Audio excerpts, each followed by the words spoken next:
Uma pesquisa recente mostra que a influência de Jair Bolsonaro na cidade de São Paulo vem caindo.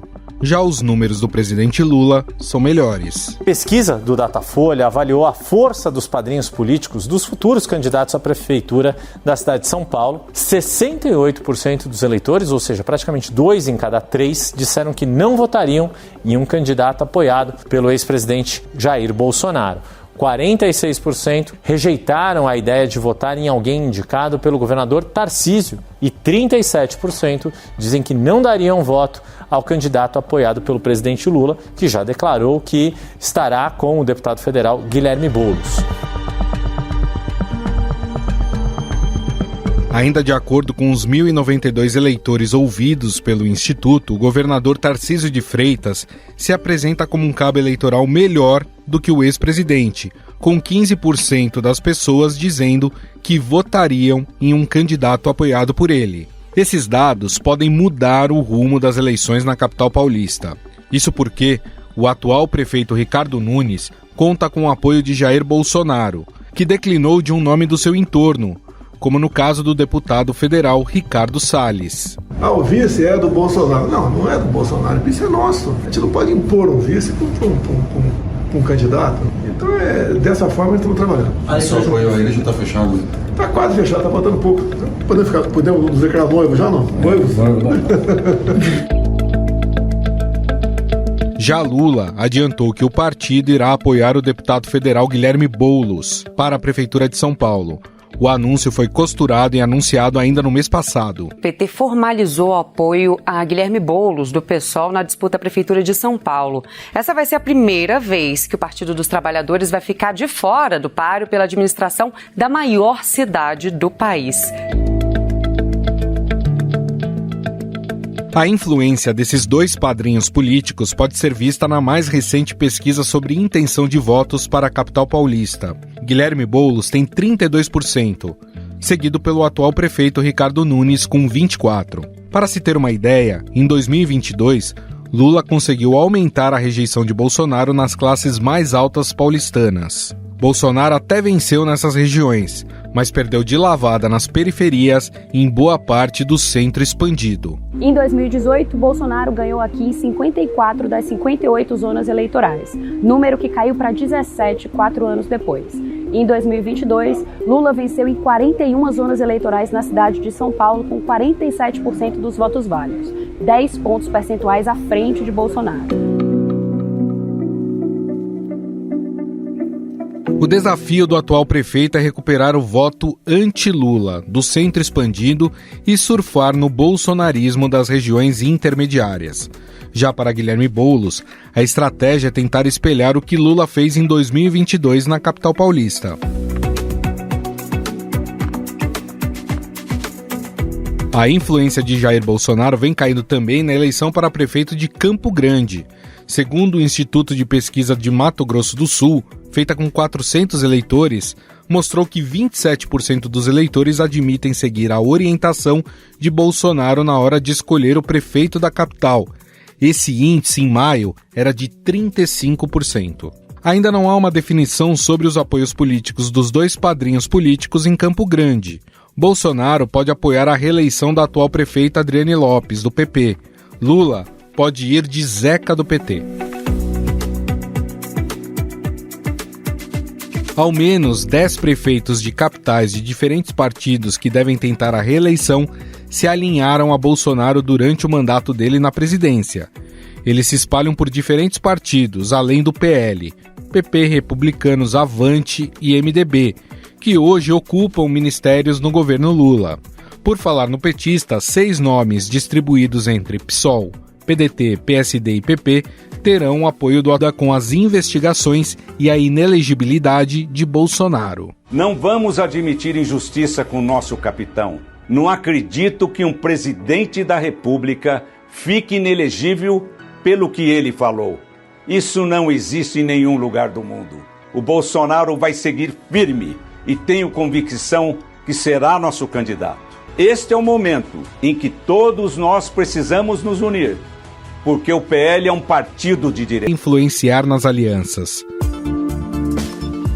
Sobre o assunto, Vamos conversar com o cientista político e sociólogo Antônio Lavareda. Tudo bem, Antônio? Tudo bem. O que essa queda de influência de Bolsonaro sobre os eleitores, principalmente na capital paulista, isso nos diz? Isso é um reflexo do seu governo ou dos atuais acontecimentos envolvendo seu nome? Olha, no caso da cidade de São Paulo, isso é um reflexo de ambos, porque vale a pena considerar que já na eleição, no segundo turno, o presidente Bolsonaro foi derrotado na capital, São Paulo, embora tenha saído vitorioso no conjunto do estado. Então, como uma eleição na qual o incumbente compete, essa eleição é um tipo de... é uma espécie de plebiscito também sobre o seu mandato. A eleição ano passado já mostrava uma maior desaprovação. Isso agora, obviamente, foi acrescido, está sendo acrescido pelos escândalos, pelo noticiário negativo. O caso de joias, o caso dos atos do 8 de janeiro e as denúncias feitas em relação a comportamentos e atitudes suas, sobretudo no último ano, mas também que vem se acumulando denúncias desde a pandemia. Então, no caso do Bolsonaro, esse declínio reflete essas duas coisas. Primeiro, a derrota, que foi por uma margem bastante estreita no conjunto do país, mas foi maior ou menor em regiões, em cidades, em estados específicos. E com relação ao presidente Lula, também peso do seu apoio, medido agora com relação à eleição do ano que vem, tem a ver com essas duas variáveis também, como ele se saiu na eleição de 2022, como é que foi o seu desempenho nesses municípios e agora como tem sido a avaliação do seu governo. Essas variáveis nos trazem, assim, de alguma forma, o potencial de influência dessas duas lideranças sobre o processo de disputas municipais do ano que vem. O senhor até citou, né, que a cidade de São Paulo e suas peculiaridades, né, tanto que nas eleições presidenciais de 2022, São Paulo tem, de forma geral, um estado conservador, tanto que Bolsonaro vence no estado de São Paulo, Lula. No entanto, ele perde na capital paulista, ele perde para Lula em São Paulo. E São Paulo tem uma característica muito interessante de que tempos em tempos varia a sua liderança, a sua governança.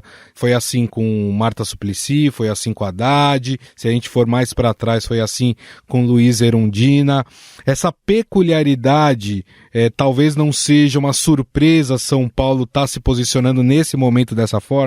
Você lembra que São Paulo tem esses movimentos, digamos, à esquerda e à direita, passando pelo centro também, pelos governos de PSDB, certo, e tal, que são governos de centro. Agora, veja uma coisa, se nós perguntássemos hoje, se nós quiséssemos saber hoje em que municípios Bolsonaro vai ser uma força muito importante na eleição do ano que vem. Porque é óbvio que um ex-presidente, líder de uma porção do eleitorado à direita do país, naturalmente ele tem um papel significativo nas muitas eleições. Mas em quais municípios Bolsonaro vai ter um peso maior? Há pelo menos 1.345 municípios no Brasil, repetindo o número, 1.345, nos quais o Bolsonaro teve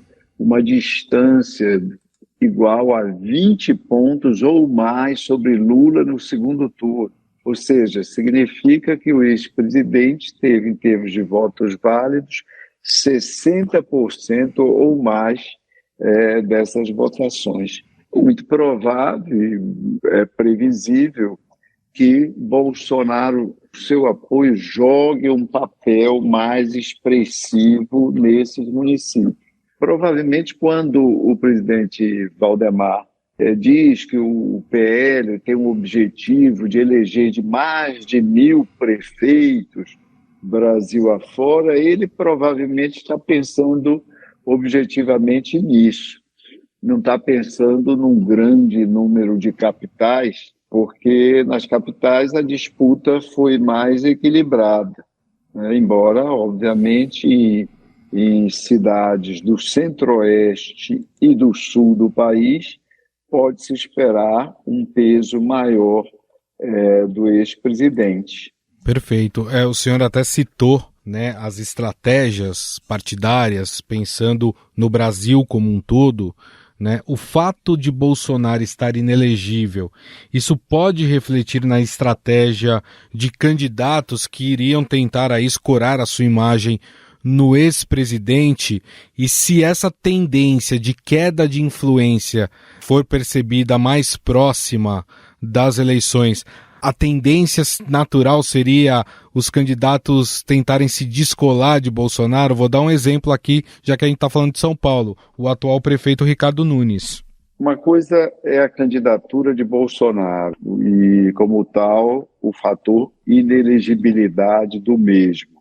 A outra coisa é o bolsonarismo e a liderança que o ex-presidente exerce sobre um amplo leque do eleitorado brasileiro que vai aí do centro até a direita.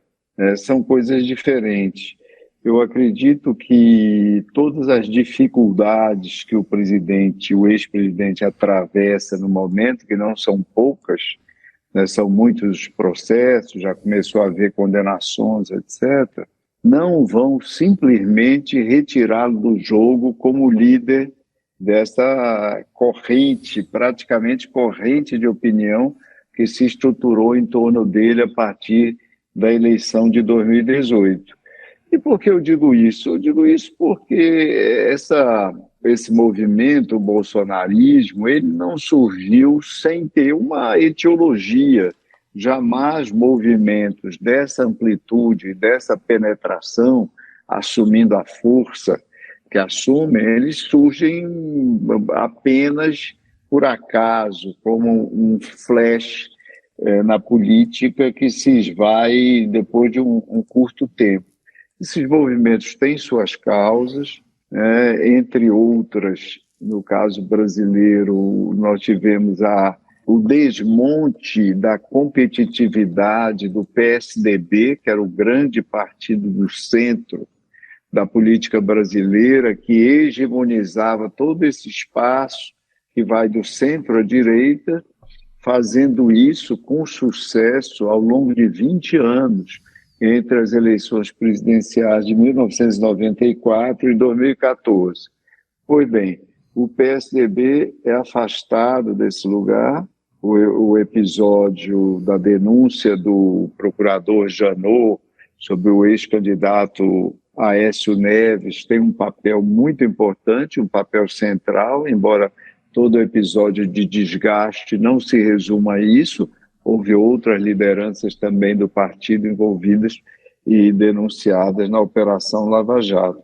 Quando esse eleitorado fica órfão, né, o ex-capitão Jair Bolsonaro assume, então, o bastão da representação desse segmento e empolga essa representação, e isso então ele não vai simplesmente, essa relação simplesmente não vai desaparecer. Bolsonaro deixará de ser líder real desse segmento do eleitorado quando outros nomes ou outro nome vier progressivamente a substituí-lo. Na França, por exemplo, a extrema-direita, outsider, que se apresentava através do Le Pen, o primeiro líder que levou o movimento ao segundo turno na eleição francesa de 2002, foi o grande movimento daquela liderança, ele viria a ser substituído em 2011 pela sua filha, né, no intuito de suavização da imagem do movimento, etc. Mas estava ali. Qual ou quais dos filhos do Bolsonaro poderiam substituí-lo hoje? Não parece haver concretamente nenhuma alternativa nesse campo. A sua esposa poderia substituí-lo, também não parece ser uma aposta plausível, né? Ele próprio já disse que ela não estaria preparada para essa tarefa. Então, é preciso nós entendermos que as dificuldades que o Bolsonaro enfrenta hoje, eu chamo de dificuldades, todos esses processos e inquéritos e esse grande acúmulo de evidências que o deixam numa posição bastante vulnerável do ponto de vista jurídico, mas tudo isso não é suficiente para apagar o vínculo, o laço de representação que se estabeleceu entre ele e esse eleitorado. Simplesmente vão achar que são maquinações, invenções, etc., para prejudicá-lo. Temos Trump nos Estados Unidos, tivemos durante bastante tempo, faleceu em junho desse ano, Silvio Berlusconi na Itália.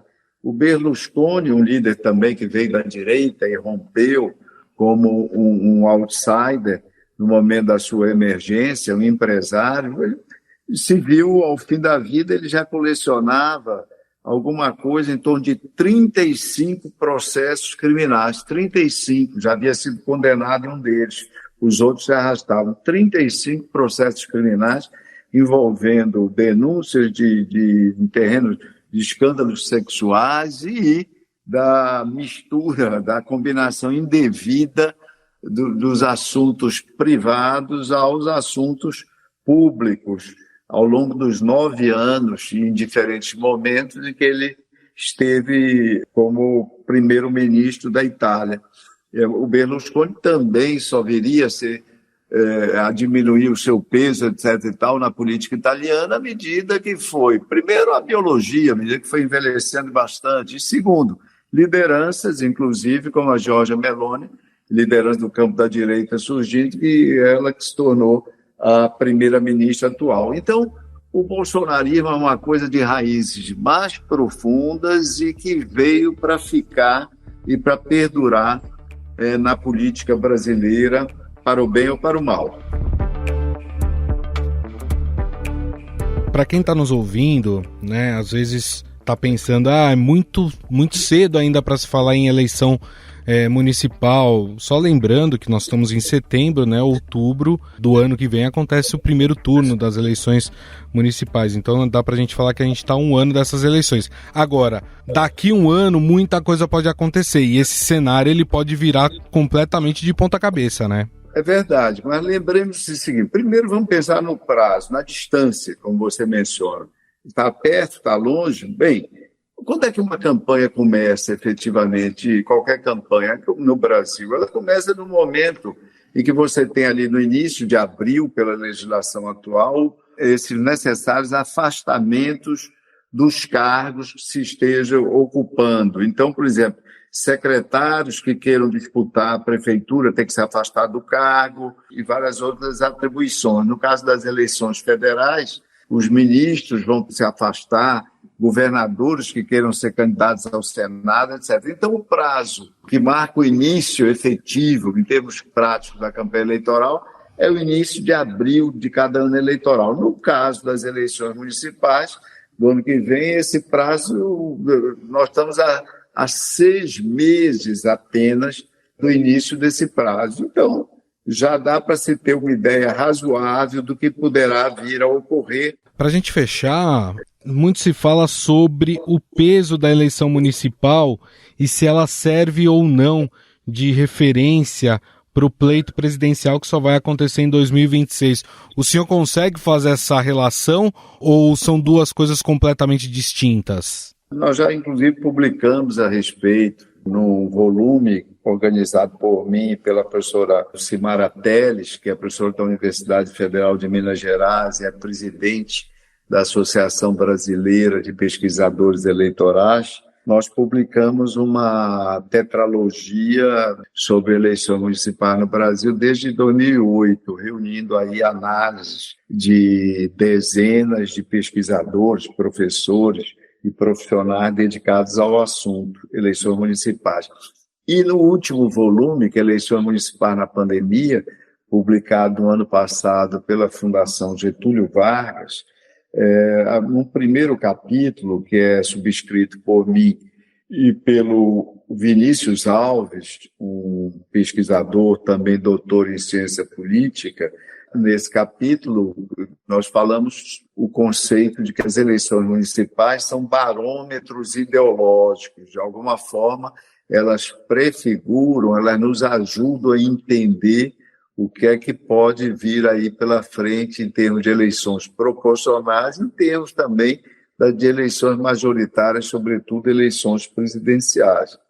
Veja o seguinte, segundo a nossa análise e depois estendida, depois da eleição 2022 para os dados da eleição do ano passado, a correlação que se estabelece entre a eleição de prefeito e bancadas federais, bancadas da Câmara Federal, considerados os agregados ideológicos, partido de esquerda, partido de centro, partido de direita, essa correlação chega a 0,82. Então, é imensa, é elevadíssima. Já no caso de vereadores, ela é mais elevada ainda, ela chega a 0,90. Por óbvio, é uma correlação super elevada, se aproxima do 1,0, que seria a impossível correlação absoluta. Então, a Câmara Federal de 2026, elas começam efetivamente no ano que vem, no ano das eleições municipais. E um outro ponto é que, sobretudo desde as eleições de 2018, quando avançou o processo de ideologização no Brasil, e agora em 2022, quando as coligações improporcionais também foram impedidas, você tem a eleição presidencial, de alguma forma, se não antecipada, pelo menos algumas nuances que ela vem assumir, postas já nas eleições municipais. Quando nós vemos, por exemplo, a grande resistência do ex-presidente Bolsonaro, oferecida durante a campanha eleitoral e traduzida numa votação até surpreendente que ele teve, lembrar que Bolsonaro, em termos de votos, números absolutos, ele teve, embora derrotado, ele teve mais votos em 2022 no segundo turno do que havia tido no segundo turno de 2018. Isso está ligado ao fato de que a direita avançou bastante nas eleições parlamentares de 2022, mas também havia avançado bastante nas eleições municipais de 2020. Ou seja, houve um movimento concreto que, aliás, vem no Brasil desde o pleito de 2012, mas na eleição de 2020 deu mais uns passos adiante de implantação e enraizamento nas bases municipais dos partidos de direita que vieram, no ano passado, a fornecer uma sustentação para a candidatura do ex-presidente Bolsonaro. Então, as eleições municipais são nossas eleições intermediárias, eleições realizadas no meio do mandato. E, praticamente todo mundo, onde há eleições intermediárias, essas eleições intermediárias, de alguma forma, elas dialogam com as eleições passadas, com as eleições majoritárias passadas, ou proporcionais, mas as eleições ditas nacionais passadas, e de alguma forma nos ajudam a vislumbrar muito do que poderá vir a ocorrer nas eleições gerais, nas eleições nacionais subsequentes. Nós conversamos com o cientista político e sociólogo Antônio Lavareda, a quem eu agradeço mais uma vez a gentileza do papo. Muito obrigado, viu, Antônio? Obrigado, foi um prazer conversar com você e conversar sobre esse tema. Estadão Notícias. O Estadão Notícias desta terça-feira vai ficando por aqui. Contou com a apresentação minha, Gustavo Lopes, roteiro, produção e edição são minhas, de Jefferson Perleberg e Gabriela Forte. A montagem é de Moacir Biasi. Mande sua mensagem ou sugestão para o nosso e-mail, podcast@estadão.com. Um abraço e até mais.